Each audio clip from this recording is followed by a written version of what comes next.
Calling Russia a gas station with a bunch of nuclear weapons, or calling Putin, quote, authoritarian gas station attendant with some legacy of nuclear weapons from the old Soviet Union, is exactly the kind of simple-minded thinking that has produced decades of failed diplomacy and ultimately war. And where is that war going?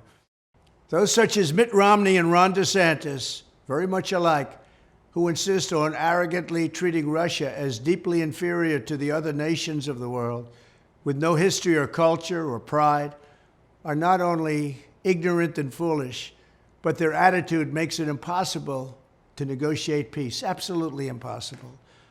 Under my administration, we were tough on Russia, tougher than any administration before, but we also demonstrated respect for Russia and the Russian people. We demonstrated understanding for Russian history and the fact that Russia lost over 20 million lives in World War II. They were fighting with us. This kind of neocon rhetoric mocking Russia's nuclear weapons, along with implying that Putin must be tried and presumably executed as a war criminal, only increases the chance of deadly nuclear escalation. Fundamentally, it shows a lack of depth, a lack of seriousness, and a lack of sophistication on the subtleties and complexities of foreign policy. You can't do certain things and end up with peace. This is not the time for an on-the-job training as we face the possibility of nuclear war. And our leaders, if you call them that, got us there. This is where we are.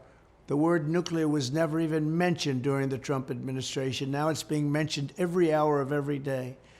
We need a statesman and a peacemaker in the White House, not someone who recites mindless and recycled talking points to win the approval of the failed foreign policy establishment that didn't know what they were doing.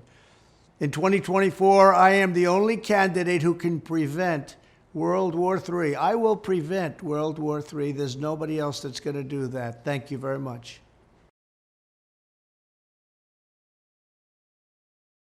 In a Fox Nation interview with Piers Morgan, DeSantis called Putin a war criminal and said Russia's invasion of Ukraine was a mistake.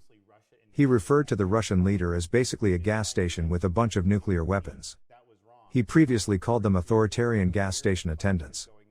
This replicates the rhetoric of John McCain in 2014, when he called Russia a gas station masquerading as a country. It means that President Trump saw the true nature of DeSantis.